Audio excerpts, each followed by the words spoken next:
Ford just shut down its Chicago assembly plant, halting production of the Ford Explorer and Lincoln Aviator. It wasn't just one facility. Multiple key US lines have gone quiet, and the impact is immediate. Trump is furious, but the shockwaves aren't stopping at the border.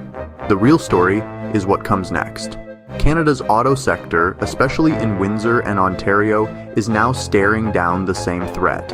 With cross-border tariffs and integrated supply chains, Canadian auto jobs are suddenly on the line. This isn't just about American factories. Canadian workers could be next in the firing line. So how did it come to this?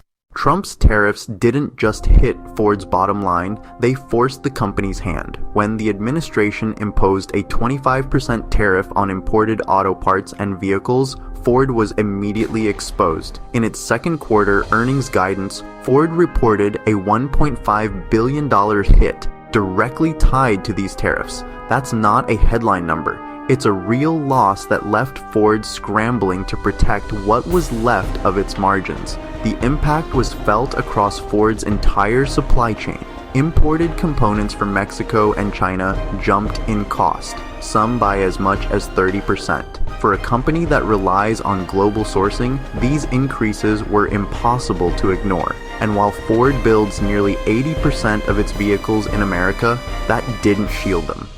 It only underscored the depth of the crisis. Even a company deeply committed to US manufacturing couldn't escape the fallout from the trade war. Ford's leadership tried to put on a brave face. CEO Jim Farley called it the fairest fight in decades, but the numbers told a different story. Behind the scenes, Ford was cutting forecasts, slashing guidance, and fielding tough questions from shareholders. The company was forced to raise prices on some models, which risked driving away buyers. They also halted exports to China, cutting themselves off from one of the world's largest auto markets. These weren't bold strategic moves. They were desperate attempts to stop the bleeding. The reality is, modern auto manufacturing doesn't respect borders. A single vehicle might have parts that cross between the US, Mexico, and China several times before it's finished. Each border crossing now triggered an extra tariff, another blow to the bottom line. Ford couldn't absorb those costs forever. The math was brutal. Keep building in the US with expensive imported parts and rack up losses, or shift production to Mexico where the tariffs didn't apply and try to break even. Ford chose survival. This wasn't about chasing bigger profits. It was about keeping the company afloat. If Ford, with its American roots and manufacturing base, couldn't make these policies work, what hope was there for the rest of the industry? The company's decision to move production wasn't just a business calculation. It was a warning shot. And Trump's response to Ford's move, it sent a message the entire auto industry heard loud and clear. When reporters pressed Trump about Ford's decision, he didn't hesitate. They should have brought production back a long time ago, he said, brushing off concerns about lost jobs and the $1.5 billion hit Ford took. His follow-up was just as blunt. These tariffs are about America first. The message was clear. There would be no second-guessing, no sympathy, and no adjustments. But Ford was already building most of its vehicles in the US. The tariffs weren't bringing jobs back. They were pushing them out. The fear in the industry was immediate. Ford's move set off alarms everywhere, but it wasn't the only one. GM was already restructuring, with hundreds of layoffs at its Fort Wayne truck plant. Stellantis idled operations in Canada and Mexico. The auto sector works on a chain reaction. One company's cuts ripple through the rest. When Ford shifted production, smaller suppliers felt it first. In Michigan and Indiana, 900 workers at component plants lost their jobs overnight. These weren't just numbers on a spreadsheet. These were people working at companies that depended on Ford's orders to keep the lights on. Inside boardrooms, the phrase unsustainable uncertainty kept coming up. Multiple Detroit suppliers used it to describe the new reality. It's corporate shorthand for we can't plan for tomorrow. Tariffs jacked up costs on steel, aluminum, and electronics, making every decision a gamble. Ford's CEO Jim Farley tried to keep things upbeat, calling it the fairest fight in decades. But the companies were revising forecasts, slashing guidance, and closing plants. The fight wasn't fair, it was survival. Communities around these plants felt the hit right away. Near Ford's Michigan facility, restaurants started closing as workers lost their paychecks. Local businesses that relied on plant traffic saw empty parking lots. Schools worried about losing funding as families moved away. The promise was that tariffs would protect these towns, but the reality was the opposite. Companies couldn't afford to stay, and the fallout landed hardest on the people who had the least power to change it. Stellantis faced the same impossible math. Its Windsor plant didn't shut down by choice. The tariffs made it too expensive to keep cross-border parts moving. Each vehicle cost thousands more just in tariffs, not counting the delays and paperwork at the border. Even companies with deep American roots were forced to make cuts. When both US and foreign automakers start moving operations out, it's not a coincidence. It's a sign that the policy isn't working. The question now is who's next? GM is still restructuring. Stellantis is cutting shifts. Suppliers are laying people off by the hundreds. The tariffs didn't bring manufacturing back. They made it harder to survive. Trump's response offered no solutions, just a cold shoulder to an industry in crisis. And as the effects spread, Canada's auto sector is starting to feel the pressure in ways that can't be ignored. Windsor's assembly lines sit idle. The Stellantis plant there shut down for 2 weeks in April 2025.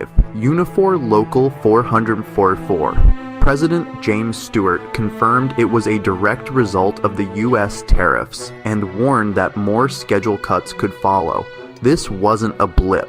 It exposed just how fragile Canada's auto sector is when the supply chain gets squeezed. This isn't about one plant. Autos are Canada's second largest export sector. The industry directly employs 125,000 Canadians and supports nearly 500,000 jobs in related fields. Almost every job depends on cross-border trade. Parts and components cross the US-Canada border multiple times before a car is finished.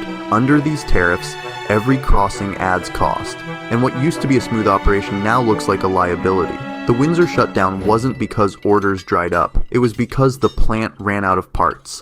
Ontario Premier Doug Ford wasted no time. He banned American spirits from being sold through the LCBO, Ontario's Liquor Control Board. This was a targeted response, small in scale, but meant to send a message to US exporters. Canada wasn't going to just take the hit and stay quiet.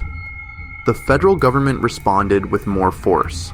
Ottawa slapped 25% tariffs on $20.6 billion worth of US goods, with plans to ramp that up to $86 billion in just weeks.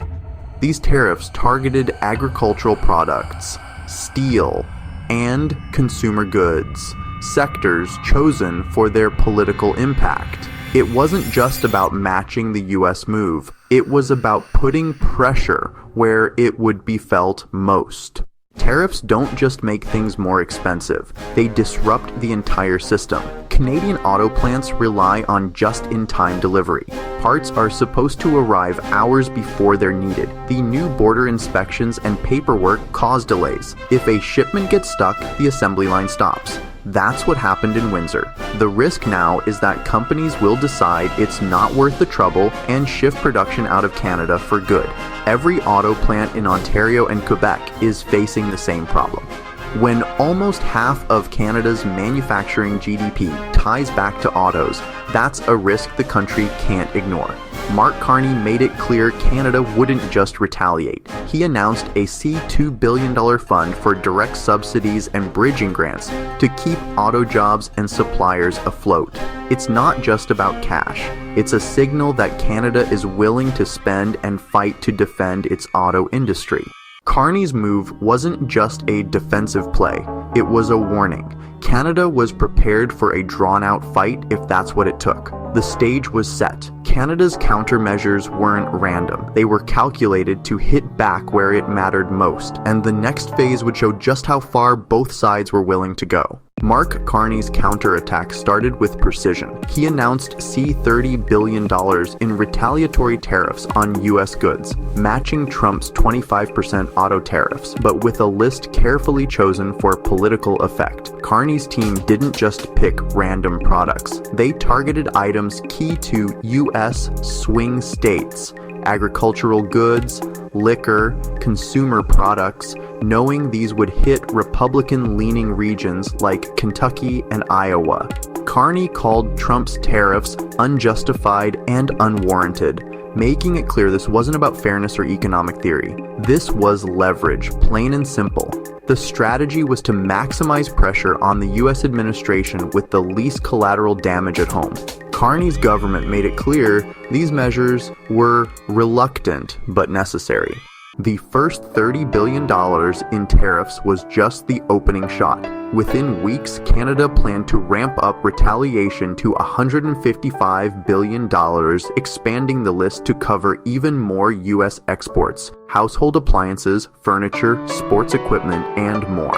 Every new item on the list meant more pain for American producers and more pressure on Trump's political base. Backing up the tariffs was the $2 billion Strategic Response Fund. Carney said this fund would protect Canadian auto jobs and suppliers weather the storm.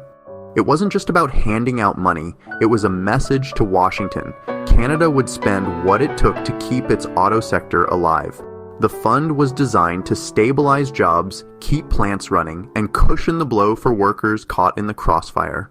Economists warned that the trade war would disrupt supply chains across North America and raise prices for consumers. Yale's Budget Lab estimated the average U.S. household would lose about $1,200 in purchasing power. That's not a small number, and it put pressure right back on Trump as voters started to feel the effects. Carney, a former central banker, suspended his own election campaign to handle the crisis. At his press conference, he called the U.S.-Canada relationship the most successful partnership the world has ever seen. But his actions showed he wasn't waiting for old alliances to save Canadian jobs. The tariffs hit fast and hard, and the message was clear. Canada would not be pushed around. The fallout was immediate. Ford's move to Mexico was just the beginning. GM and Stellantis faced the same calculations, and suppliers across the continent scrambled to adapt. The system that once made North American auto manufacturing efficient was now breaking apart. Plants idled, parts, shipments stalled, and costs piled up on both sides of the border. The trade war wasn't just an argument between politicians, it was a new reality for every worker and company tied to the auto industry. Ford's move to Mexico isn't unique. GM is restructuring, and Stellantis has already idled plants. Tariffs are forcing companies to choose survival over efficiency, and Canada's auto workers are the ones at risk. Plants in Windsor and Ontario face shutdowns as supply chains break down.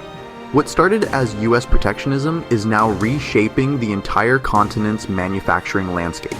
Companies are moving where the costs make sense, and Carney's $2 billion fund can't stop the trend.